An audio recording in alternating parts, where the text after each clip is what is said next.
Hi, and welcome to Dear Art Producer. I am your host, Heather Elder, and today is June 7th, 2022, and we are joined by Director of Photography Production at Creative Drive, Deb Grisham. Deb's start in advertising began in London as a photo assistant, and her love of production and troubleshooting provided her with the opportunity to learn a variety of roles from talent agent to studio manager to producer to art buyer.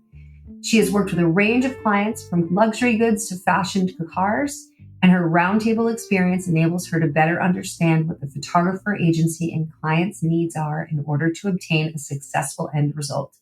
Welcome to the podcast, Deb. How are you today?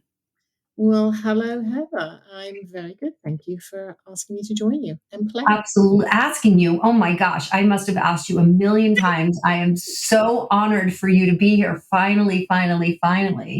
Oh my goodness. I feel honored. That's a big word. And I'm embarrassed, but thank you. I think my only reason I have avoided Heather is purely because I would feel I have nothing to say. So that's kind of why I've been avoiding. Oh my gosh. You have so much to say. And I think the only reason I've asked you a million times is because I've known you for a million years. I mean, my goodness, from when you and I switched jobs at FootCone years ago. It's just, we won't date ourselves though, will we, Heather? No, we definitely will not date ourselves. But honestly, it's, our industry has changed so much. And I often think back on how appreciative I am of having shown up and started in this business at the time that we did, because it's very different now. And the opportunity to make friends and create relationships and, create meaningful work together was very different. And, I have some of my dearest, bestest friends, like you in this industry from back then. And that's pretty amazing.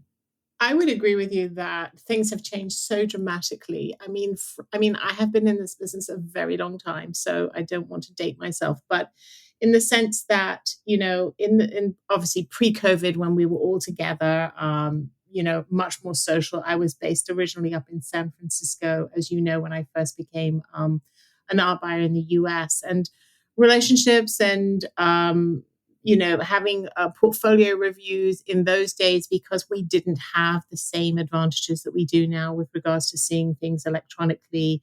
We're so much more used to seeing online portfolios, which I think has actually become a really useful and faster way for us to find the appropriate talent. But in the old days, it was so nice to be able to have a portfolio showing.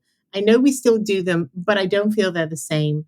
I also feel that creatives, there's been a definite shift in generations, with older creatives being much more used to and willing to come to look at portfolio reviews and talk to the photographers. I find some of the newer peeps in town are, they don't have the time. They would rather look online, and I can't drag them away from their desk. Of course, it's been 3 years now. I'm sure everybody would love to leap from their desk and go visit and meet with people. I know I would. No, it's true. I think you and I are very fortunate to have grown up in this industry at a time where we went to photo shoots and we, hosted portfolio shows, and we took each other out to lunch and we showed up at events afterwards. We were much more of a local community. And I think so much of the success of what we do today are based on having made those relationships. So I'm very appreciative of you, Deb. Oh, thank you. I agree that history is very valuable, in our relationships as negotiating projects, especially if times have changed. We need, you need to be able to be honest and upfront with people. And that's always been my game anyway. I don't go into bidding wars. I don't play games. I let the photographer of choice know that they're going to be the first pick on the list, and I'm working with them on their estimate. And if I'm working with other reps and I've asked for favors because I need to supplement a bid and have a triple bid, I try to be very honest. And of course, if there's more than one photographer of choice on the table that the clients like, then I let them know, listen, it's equal. And then I try to get bids to be very close, so that it becomes more about creative than it does about budget, which unfortunately is a huge topic of conversation in our world today. Yes, absolutely. I mean, I was just going to say, like, is that what you're known for on your team? Just being incredibly transparent and, I'm sure I'm known by many things, by various teams over various agencies yeah. over the years. Maybe So that's I'm a weird not question. sure. You might have to ask other people.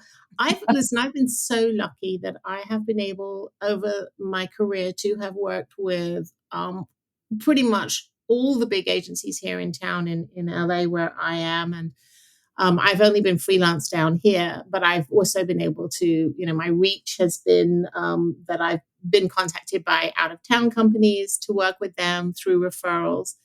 I think that I hope that my honesty and my effort to ensure that it's a fair process is noted, and I hope that's what brings me back with people.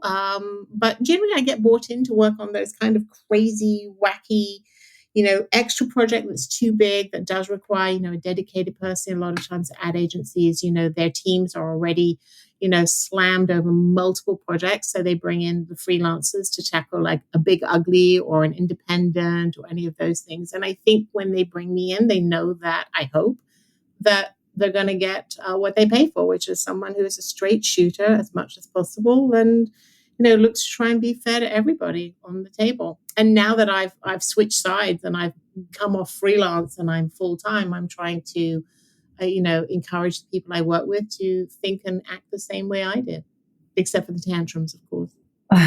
Well, I can tell you, or tell our listeners from experience that I've worked with you for many years and you are absolutely a straight shooter. You were very transparent. It makes it easy to pick up the phone or reply to the email when you call or email, because I know no matter how crazy the project is, or maybe it's not even crazy, but no matter what the project is, I know it's going to be a fair process and I can trust you. Even when I get a call on a Christmas Eve to do a bid.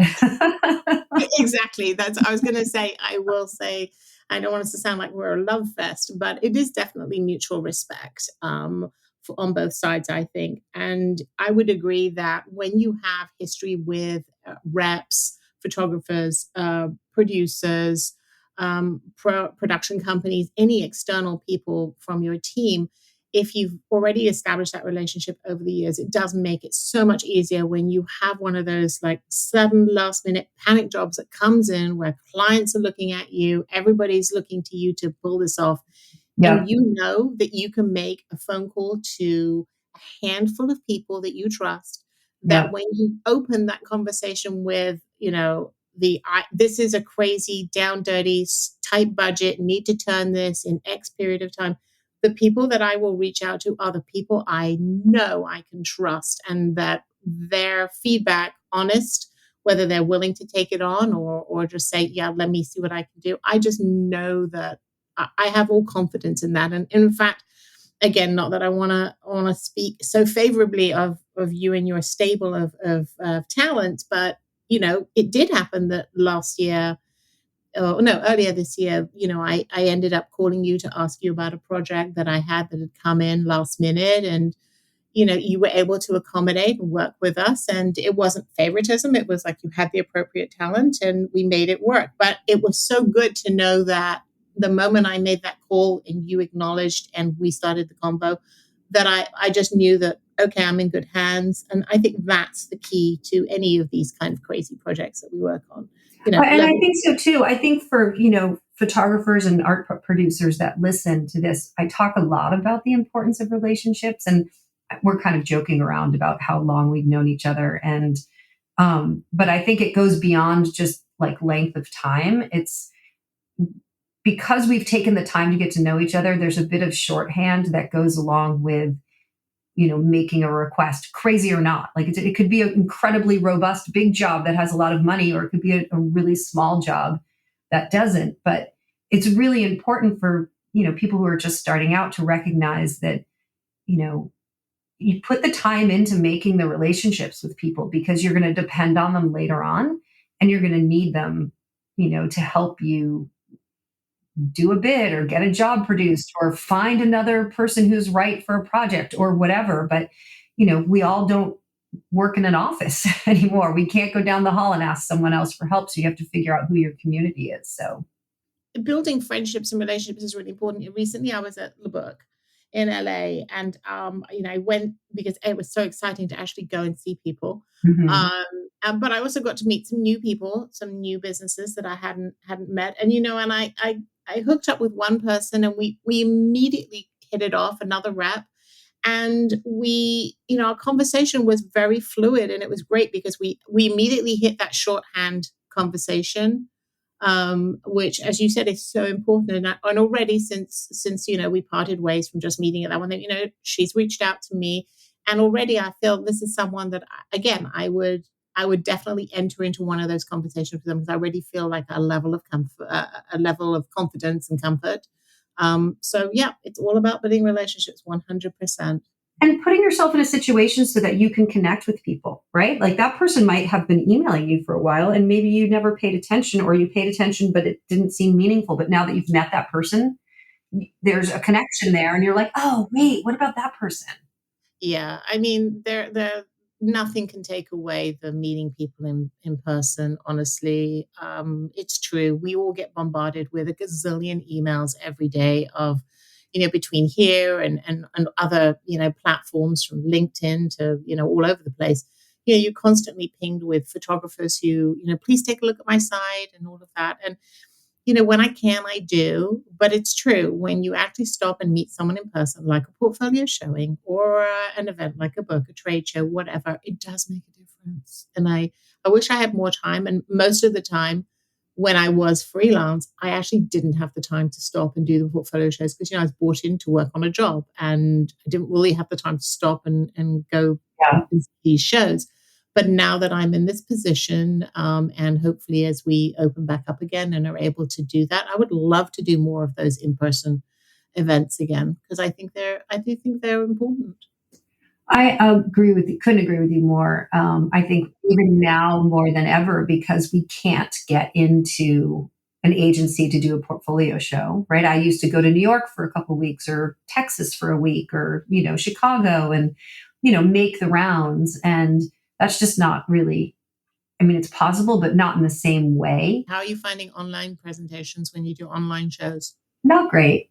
Um, if I'm being fully honest, I'm finding, you know, I don't mind taking the effort, and I do a lot to reach out and try and get the shows or get the, Zoom meetings, because I find that just making the connection and having people reply and have a little bit of exchange helps.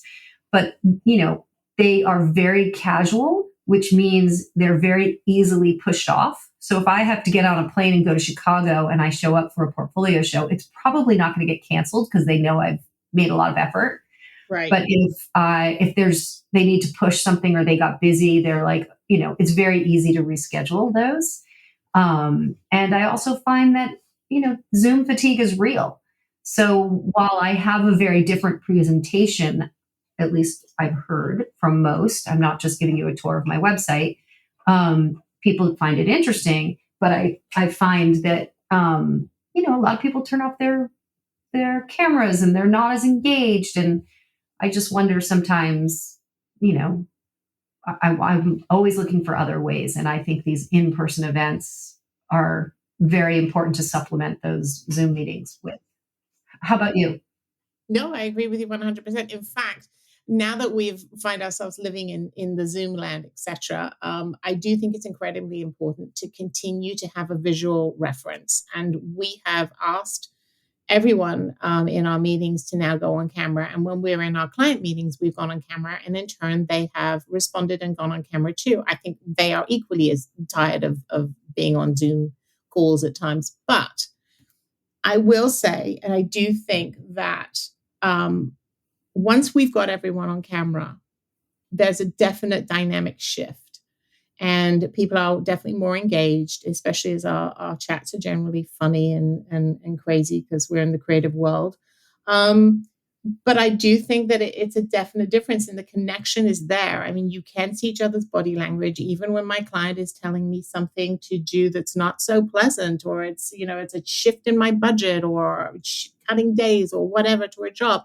They see my reaction as if I was sitting in a meeting with them, and it's valuable. I mean, versus this just being a blank screen where I think too many people get away with, you can't see their expression. You're not sure how people are Are reacting. they doing emails? Are they, You can't tell paying the tone of attention? the note Mhm. in a text or an email. Yeah. So I really do think that these online meetings, do work. And we are now in the land of doing a lot of productions that are online as well. So we're all getting used to this online. I don't love it, in regards to production by any means. But it's kind of how we've all got used Yeah. to, unfortunately. Well, I do find that, when I used to go and travel and do these big portfolio shows, if an art producer didn't cheerlead for me, meaning prep her department and let them know that I was coming, go around and remind people that we were there. Oh, she's got cupcakes, whatever it was. Those events were they weren't as well attended. I feel like it's the same thing for Zoom, right? If people know that I'm coming and I'm hosting something, if they could be out there to be a little bit of a cheerleader, ask people to turn their cameras on, it does become a much more interactive meeting, and it's more successful. And I try and keep them to a half an hour. I don't think I could hold anybody's attention for an hour. Given the content, I mean, I would think I could hold everybody's attention for quite a long time. But I think that, the perception of being in a portfolio show, and they've all the other Zooms and meetings and work they have to do, I keep it down to a half an hour unless they want to stay longer. And it really works well. Yep, I agree. Well, let's talk a little bit about production, and what your clients are asking of you right now. Is anybody not going on set? Is anybody, or are you producing photo shoots? Are they stills? Are they motion? Or are you doing illustration and CGI and stock? Like what, you know, So, I switched companies, as you know, and I went to work with Creative Drive, which is now a part of Accenture Song. And so we're in the middle of some transitions on our end. But what I can tell you is that working with Creative Drive, which is mainly an amazing sort of production house where they cover everything from stills and videos. My division of the group that I work with, this sort of Los Angeles and Carlsbad, there are two offices down here, and we're coming together as one. Our LA office is primarily e-commerce, and they are full-on working studios that are constantly busy with photographers and shooters, etc. Sorry, same thing, photographers and their teams. Every day for various clients like Lululemon and Vans and other great brands. My side of the business is lifestyle shoots, and I'm working with our client is HP, on the business side for the marketing department, and we work directly with our client. And currently, our projects are actually in Australia, because when COVID reared its ugly head, we had a project that was already out there. This is prior to my joining. And they sourced a photographer, and the shoot went very, very well. And subsequently, all the shoots, started to fall not into interesting.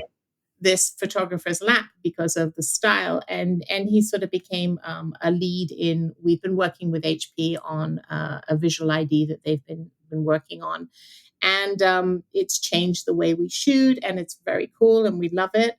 But that is mainly what we're doing, and so subsequently, I've had quite a few shoots in the past year now that have all been Australia based, and everything we do has been through Zoom.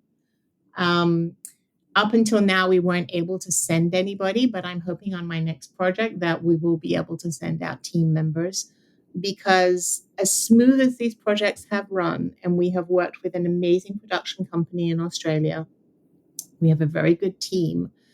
There is nothing like having a creative eye physically on set with the photographer, to guide them and not have them carry the full weight of what we're seeing visually. Obviously, a producer on set to ensure that what we said we were going to shoot is being shot and products are being managed correctly and things are plugged in the right way and all those other little details that you find out when you come back and do post-production, the items that may have been missed, even though everybody thought they had eyes on it. But you're looking through a screen, so It's so different. Yeah. So it's been a very interesting process, but it's worked, and we've come away with some incredible jobs so far. But I'm definitely looking forward to bringing it back stateside. That's for sure. And so when you were saying you were hoping someone would get to go to the shoot, are you thinking?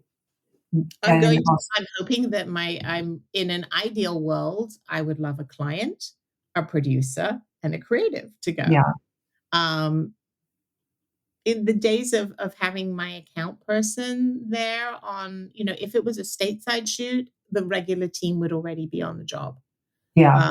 It would be, account to help with the client and ensure that they're managing expectations, a producer like myself to ensure that we're doing exactly what the account team has promised the client, but also running interference with the photographer to ensure that they're getting what they need.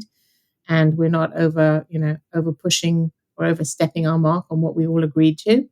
And then, of course, creative to work directly with the photographer and not be involved in the production side.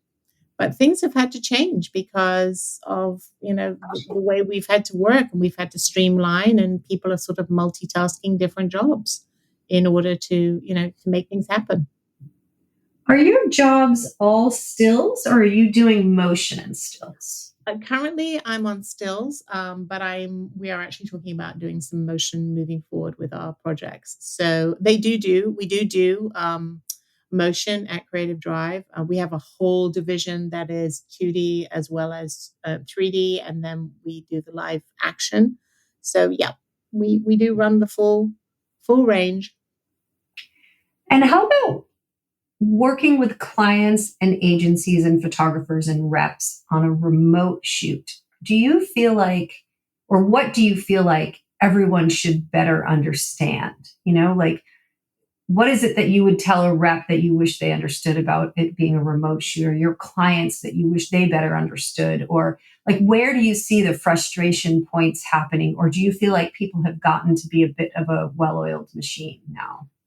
Well, I will say in my situation, we've become a well-oiled machine. Everybody's very well trained on our jobs at this point, from clients to production. We have several different channels that we use to communicate. So we have a direct Zoom link where we are seeing exactly what the photographer is seeing. So, we're looking at that at the Digitext monitor. And we have separate communication channels that are going on from Zoom to WhatsApp, etc., where we run various conversations directly with the client, directly with production, all separate channels. It is quite complex because you are multitasking and keeping your eye on screen at the same time, and trying to convey information. The reason that it's not necessarily an open mic is because we are working obviously with talent and we don't want to distract. And so we keep our communication with the photographer as an open conversation to when we're doing the review, after we've done a particular scene and we go back to look at the assets. But most of the time we are feeding comments directly to our producer on set, who is in turn relaying them to the photo team. So you're a bit of an air traffic controller. You got to remember, turn that one off, turn that one on, text the other channel. Yeah, you're right. It's become an air traffic control situation, which is why I would like to have somebody from our team in person on the ground to help make some of that. Yes. But thus far it has gone very well. But again, if we brought it back stateside, then the entire team would be, on set. Yeah, everybody would be on set. Well, let's talk a little bit now about what it's like to choose the artist. I mean, it sounds like with HP, you have somebody in mind, but so just kind of pretend like you have a new project coming up Yeah, that you in my would. traditional way, sure. Yeah, your traditional way of choosing, how do you share options with your team? Like, or are Oh, the they same coming? way I've done it for years. Because I was a remote freelancer for a very long time, and what I would do is I keep ongoing lists of different photographers or reps that have caught my eye. And I used to have massive categories and tabs and all kinds of things, but that just got too crazy. So I tend to sort of start each search off in sort of a unique way. I start with one sort of theme, and I probably have a couple of reps with people in their stable, as I call it, that I think are appropriate, and then I will start bouncing around, looking at different sites, and then inevitably it leads me from one to another.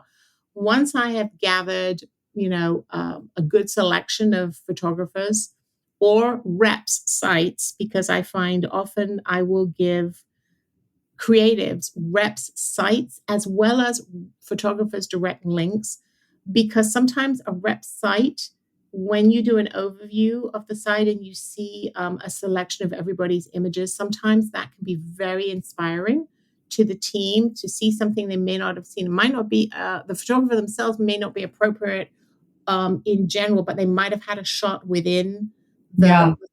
the carousel of images that you see that can inspire you. So, a lot of times I send links and encourage my teams to sort of sniff around and poke around these sites. Um, Again, different. And sometimes another thing I do is I look at stylists and hair and makeup sites too, because I find they give me leads to photographers. Hmm. Um, in turn, I will see something that goes, "Ooh, that was a cool idea," and I'll make a screen grab, and then come back to my team with other ideas of like, "Oh, I saw this," or it's almost like putting together like a mood board Yeah. of your own, as sort of like, here's inspiration for you. It might not be the path that you were thinking, but I would like to know your feedback. Any comments are welcome, positive or negative, because this is the only way we'll understand what it is you're looking for. And So, then then you just kind of fine tune what you curated for them and kind of come up with a tighter list maybe, and then they yeah. narrow it Because down. when somebody says to you, "Yeah, I'm looking for the girl in the red dress holding a green apple in a field," they've got a certain vision in their head, and you think you're finding it. It's when you do stock searches, it's the same nightmare. What's in somebody's head and what you find, and then you present them is like, no, no, no, no, no. Yeah. Just give me a visual reference to work off is easier than what's in your head. Because Yeah, everything's so that's subjective. true. Well, and I also think sometimes too, you know, knowing what you don't like is helpful, Oh, right? beyond. There are plenty of creative directors I've worked with who can tell me what they hate Yeah. more than Yeah. they tell me what they like. Hmm. No, it's interesting. Okay, so what about the creative call? I mean, we all know how important it is, or how critical it is to nail that. What advice do you have for artists around this? And does it hurt Um, them if they're not on camera, do you think? yeah, I think if you're doing one of the we're in the world that we're in now where everything's online still. Yes, I think visual is very important. I think it Mm, helps everybody read each other. And you know, I think it's much more personable to have that. yeah. No, I do Uh, too. I know sometimes photographers are like, I'm in the car, or I'm headed to a shoot, or I'm in the airport, there's and I'm that. always like, oh, we need to reschedule. You need to be on camera. Uh, Mhm. and sometimes they push back because they're like, okay, but there's no time. So, Yeah, you no, know, that's true. So I mean, if you think about it in the old traditional way, that's how we would have done it anyway, right. on the creative call. But yes, if we were able to do visual, then I would encourage it. I think it's important. And what does a really successful creative call look like for you and your team? A photographer who shows up to the table that's read the brief, Yeah. um, has already got some ideas on the table. If possible, and they've put together, if it depends on what phase you're at in that call, but if there's any way that a treatment's been put together, or, because what we want to hear is their interpretation of this project and how they would approach it. That's key. We want to hear their ideas. So, again, it depends how far into that call you are, that initial kickoff. If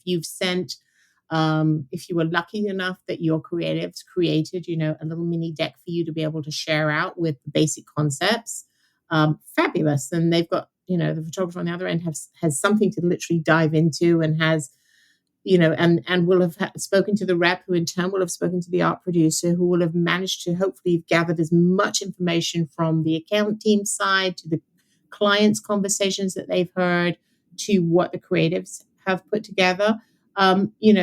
It's our job as the art producer to be able to come back and give as much information to the rep and the photographer prior to that creative call, where you bring everybody together to talk about this job now that it's all been digested. Does that make sense? Oh, 100%. I mean, I really feel like so many of the creative calls are a bit of having the agency be a tour guide for the project. And then, they tell you about, let's say it's a pharma project, they tell you about the drug, and then they take you through the concepts and all the indications and, the talent and, all the specifics, which is very, very important. You have lots of questions. But then we start to wind down, and there's not really a lot of time left for the photographer, and they're digesting this for the first time. So I find that the most successful creative calls are the ones where someone's paying attention to the clock, right, on the agency side. I agree. Yes, definitely. It's very clear that, the first 15 minutes, we're going to take you through this. And the next 15 minutes, I'd like you to share with me work that is relevant of your work that's relevant to what I'm presenting to you. And then I want to spend a little bit more time actually bouncing ideas off each other about the project. And maybe not sharing full baked ideas, obviously, because, maybe that's for your treatment, or, you're bidding other photographers, so you want to keep some things to yourself till you figure it out. But I think that some photographers miss an opportunity to screen share themselves because they think they are on a tour, right? They think they're being taken on a tour of the project, when in fact, it's also their turn to inspire the creatives and the team as to what they've already created, and show them, and not just talk to them. It's the photographers who ask those questions, that dig into the project about some of the logistics, or maybe they've had an experience where they've shot something similar, or they've had an idea on how something. Those are really important moments to hook your creative. Because you're basically selling yourself, as you said, and you're enticing them. And if you've got some great ideas, now's the time this is, as you said, it's the moment you have the creative's attention. It's very important. They want to hear high energy. They want to hear you're super interested in this job. You've got ideas. Even if you don't have ideas, you should at least suggest that or imply that, I you know what, I'm going to come back to you with, in my treatment, that always intrigues creatives. Like, that sounded like that could be interesting. Yeah, I do. I am trying to change the dynamic in our group. And it's not pervasive because a lot of people do this already, but the idea that we're on the call to hear what the project is about.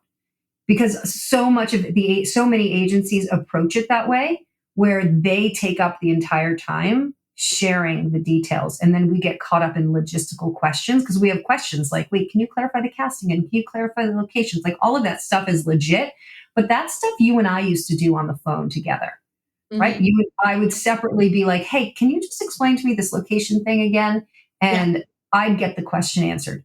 I would just love to see those creative calls be a little bit more of, sharing of inspiration and ideas and energy, and less about logistics that you and I can handle separately. It really is about the creative and the photographer just sort of bouncing off each other, and that often happens in a call if they hit it off, and then suddenly, on the side, you're just listening to them just, go full Yeah. blown. And then I'm thinking, oh God, I got to call Deb afterwards because I still have all these questions that are unanswered. You and I, you and I can bang through it in 2 minutes. Like, you're not looking to expand on the conversation with me. We're just like looking to get our questions answered and move on. Yep. Like, I'd much rather that time be for those guys to, Yeah. really gel and click. So yeah, it's interesting having sat on so many of them. It's interesting to watch, see, especially so many different types of photographers who handle themselves so many different ways. Mhm. What is a successful? What does it look like from my point of view? What makes a successful call? Yeah, that's a big question. All right, well let's talk about marketing to you. I mean, we touched on it earlier when we first started talking in the conversation, just about the importance of these in-person events. But I'm guessing the other biggest way right now to connect with you is probably through email. Is that right? Which you're inundated by.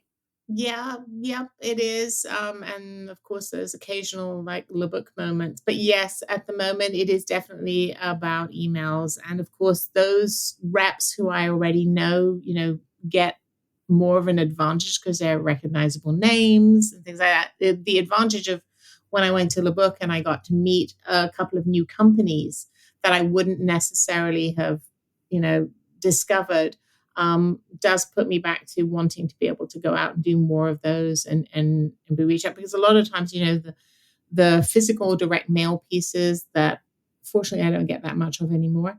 Probably because I'm still remote, so nobody has my Yeah, no, it's hard. yeah. It's actually advantageous. A lot of those just sort of, it's horribly expensive, and I feel awful for photographers and creatives who produce all this beautiful work. And sometimes the presentations are just so stunning. And I remember over the years, I mean, I've still got things I've kept over a very large number of years, to say that, of really cool promos that I've Yeah, liked. I may not have necessarily worked with the talent, but I really liked yeah. how they delivered. Um, it's the same old, same old. I think it's really hard. You know, uh, it's online. It's reps reaching out. It's a hard sell for you guys. I never wanted to be a rep for exactly these reasons. Where I see myself, I mean, we've evolved so much in how we're marketing and how Mhm. we created our digital portfolios and our different ways of presenting online and through Dear Art Producers. There's so many different ways that we stay connected to people. But now that we're all kind of traveling freely and it's pretty obvious that people aren't going to be back in the office too much, I think I'm going to, I know I'm planning to start parking myself in different cities for a bit, go to now, especially that my youngest is going to be out of the house, go to Chicago for a week, go to LA for a week, go hang out in New York a bit in the fall, so that I'm there and I can say, hey, do you want to go have a cup of coffee? Or, ooh, can we meet for a drink? Or, have a few people for dinner. Because it's really going to be the only way that there's no way that I can go do LA in 3 days, like I'm not going to see Not everybody. anymore. Yep. Not anymore. So if I'm working remotely, well, why don't I just go work remotely from, from a city and just immerse myself in it for a bit? It's funny because remote working has been my life. I know, And mine I, too. and I have spent so much of my career trying to convince agencies before COVID to let me work remotely. And Yeah. so many of the higher up people in these agencies would go, oh, no, no, no, it's all about optics and it's very important you're here. And I'm like, for what? Yeah. At times, it's such a waste of my time. I am far more productive, when I'm working remotely. Now, of course, if you need to be in person for, a company meeting, a group meeting with your creative team, and all of that, those are very important. And I do like those, face to face and all of those.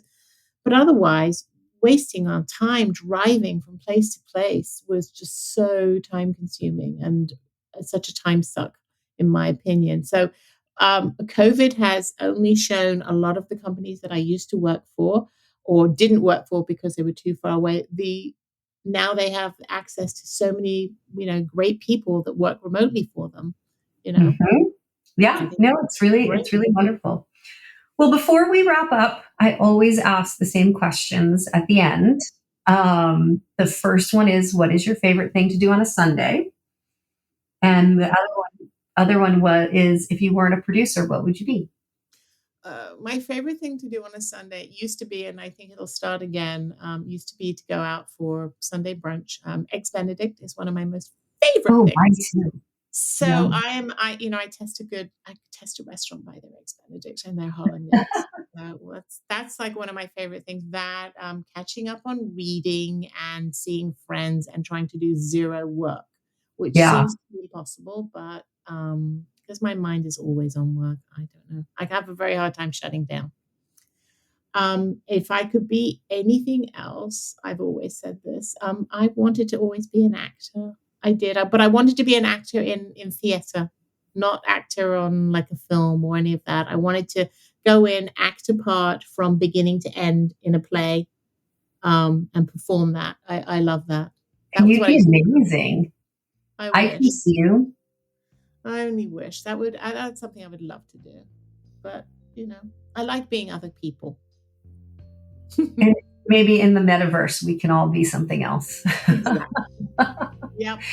Well, Deb, this was amazing. You had lots to say, really good insight. You started this off today saying the reason you hadn't done this with me before is because you didn't think you had anything to say. But I would say that you had a lot of really valuable things to say. So I appreciate that. Thank you.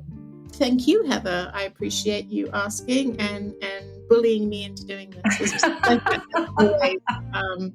And anyone who knows me knows that when I get onto a topic, I always go off on tangents anyway. So it's amazing you managed to keep me under control. Well, I'm sure I will see you soon, Deb. I do hope so, Heather. All right. Have a good week. Yes, you too, hon. Take care. Bye-bye. Bye-bye.